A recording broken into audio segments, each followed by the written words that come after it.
Hi, I'm Dave, and I'm Rob. we're Chasing Tone. This is a show that we've decided to create. We've been building guitar amplifiers for about 6 years now. We kind of started out just building guitar cabinets, 412 cabinets, and then we just decided we just try to morph into other things like guitar pedals, modding amplifiers. Just anything with electronics that has to do with music, we tried to modify because we just want better sound. We both kind of grew up not having a lot of money to get good sound out of amplifiers, and that's what this show is going to be about. It's going to be more about trying to get good sound out of amplifiers that you don't have to go pay a lot of money for, and that's basically kind of what the premise of this whole show is about.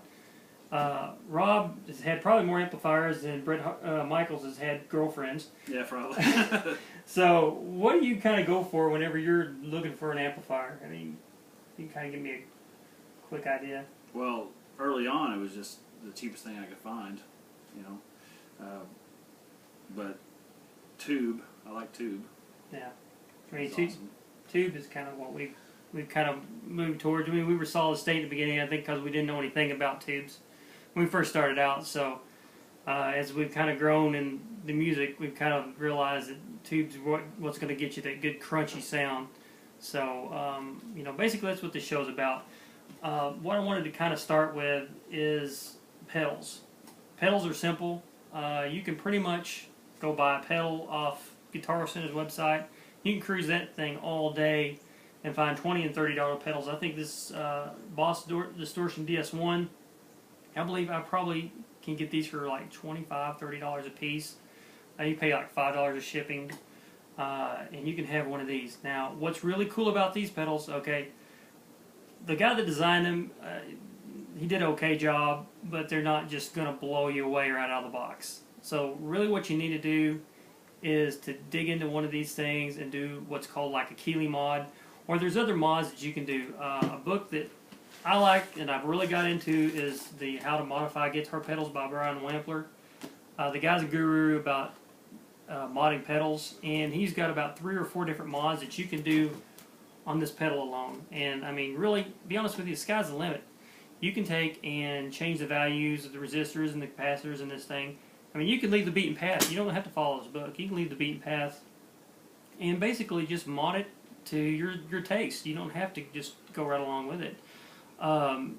So basically, with this a small investment, you could, like $20 investment beyond just the investment of the pedal itself, you can have just an amazing sounding pedal for less than $50. So You can even catch these pedals on sale for $19.99 sometimes. Yeah, I mean, so really, you know, there's not a reason, you know, if you have just basic soldering skills, you know, you can, and it's fun just, so what, if you mess the pedal up, okay, you lost $20. So, I mean, as musicians goes, I mean, we probably wasted more than just, you know, more than just strings doing that. So, I mean, that's probably 2 or 3 sets of strings. So, I say it's a good investment to go do that. The other thing you can do, if you really get into this like I have, you can order your resistors and your capacitors from companies overseas, and you can buy them in bulk. And I mean, you can get pretty much every value under the sun. With the resistors, you can just combine resistors and just create all sorts of resistance. You know, you can have just a handful of resistors and basically create the amount of resistance you want with a pedal. And Brian's book will kind of tell you how to do that. Another company I like to use is Fromal Electronics. They'll actually sell you a whole kit to do a Keeley All-Seeing Eye mod for like $20. So that's just, you know, it's pretty much a no-brainer if you want to actually do that. Actually, I have a pedal that I've done, a Keeley All-Seeing Eye mod, and we're going to do a little test demo on that here in a minute. So basically what I'm going to go ahead and do is I'm just going to hook these up in series. I'm just going to hook up the unmodded pedal. Basically, this is a pedal that I bought that I haven't modded yet. This is a pedal that I have modded. It has a Keeley DS1 All-Seeing Eye mod on it, and I'm going to let you listen to the difference of it. And then I'm going to show you another pedal that I've done. It's called the Tubulator. It's by Arian. And it's got the same circuitry, almost identical circuitry as an Ibanez Tube Screamer, and those are highly sought after. And you'll see, and those things are like $20, $25, right? Oh yeah. I mean, you can buy these all day. I mean, they're getting a little more popular now. I mean, kind of the underground guitarists are kind of taking notice that you can do that. So basically what I've done is I've set my settings. I got my tone level on about 8. I got my volume level on about 6, and my distortion level I have about 9.5 or 10. So I'm just going to go ahead and plug in this input right here, and we got the old Crate GX15 that I got on eBay for like 99 cents. You can tell the cat's got a hold of it and scratched it. And what was that the cat give my amp again? You gave a cat scratch fever. Yes, of course.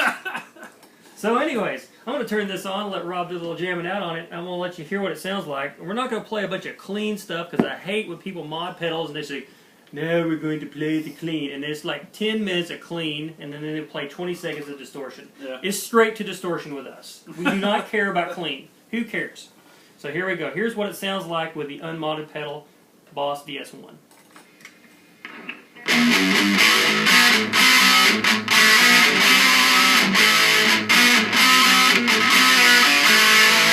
Okay, so that sounds just basically kind of sorry. I mean, that's Boss's version of it. With a Keeley All-Seeing Eye mod, here's what it sounds like.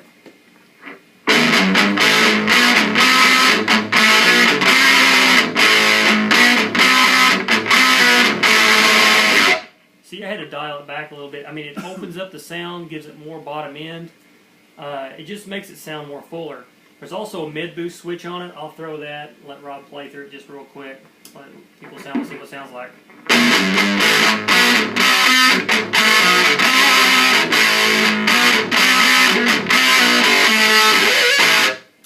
Basically, what mid is, a lot of people they're always afraid to go over and touch their mid on their amplifier. Mid is your voicing on your guitar. So instead, whenever you're over there and you can't hear over everybody else, because that always seems to be the thing that everybody wants to go over when they're playing in a band, they're like, I'm going to go over and hit the volume, can't hear myself. If you Why don't you look at me when you did that? if you go over and you hit your mid just a little bit, you're going to increase the voicing of your guitar. And there again, everybody just kind of freaks out when I say that. But what it's going to do is it's going to increase, basically it's going to just make the voicing of your guitar stand out a little more. You're not going to have to increase your volume. You're not going to have to redo your mix. Because when one person goes and turns their amplifier up, guess what? Everybody else is going to go hit their volume. So, that's just a little tip. You can take it, you can throw it in the garbage can for all I care, but that's just a little tip. The other pedal I'm going to talk about today is the air intubulator. We also did I did a mod called, I think, a 316 mod. It's out of the Brian Wampler book again. Like I say, I probably put $3 or $4 worth of parts in this thing, if that much. I mean, if you bulk buy your parts, it's not even that much. So I'm going to unplug, plug in the output, plug in the input, and it's ready to go.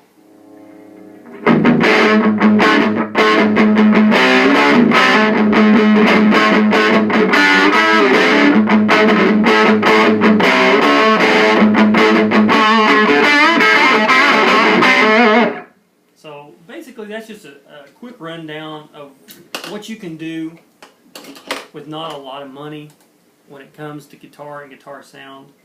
If I can quote Eddie Van Halen, I'm going to try to do the impression. You just got to be able to bring it, That's how it is. That's how it sounds. You got to bring it. And that's really how it is. Your sound, obviously, your pedals are going to make a big difference. Your amplifier, but being able to, practice it and bring it is also a major contributor in, have a good sound. A couple of things that we may try to do here in the near future. We're going to try to build maybe some 112 cabinets and power them with some low watt amplifiers. I'm working on a Valve Junior, Epiphone Valve Junior right now that I'm waiting on parts for. And we're going to try to beef that up. And I've done a mod on it to, really kind of get the sound on it, lower the voltage on it a little bit. So that's going to be an upcoming project. And also, we're going to try to do, and we've talked about this, maybe try to do a $200 or $250 challenge. Where basically what we're going to do is we're going to take $200 or $250 and we're going to buy a low watt tube amp, a guitar, cord, the whole 9 yards. I mean, that's going to include, if it's going to be a thing where we have to have it shipped, it's going to include all of that. And we're going to mod it out, and we're going to show you that you can make good sound for little to no money. I mean, that's pretty cheap when you think about it. Yeah, it's going to be down to the wire. We may have to. I may have to finger pick. We ain't gonna be able to afford to pick, but we'll get it done. And so basically, this show is going to be about plugging whatever we want. I mean, we don't have any sponsors, anything like that. See, the station, we like to eat there because the 402 burger, tasty. It's pretty tasty. We can yeah. plug anybody we want. We can diss anybody we want. That's the nice thing about this show. So if you have any comments or anything you'd like to see us do, just drop us a line and we'll try to do it, or we'll try to accommodate you in any way. If you have any questions, just drop us a line, and like I say, we'll do our best to answer them. So for Dave and Rob, keep chasing tone.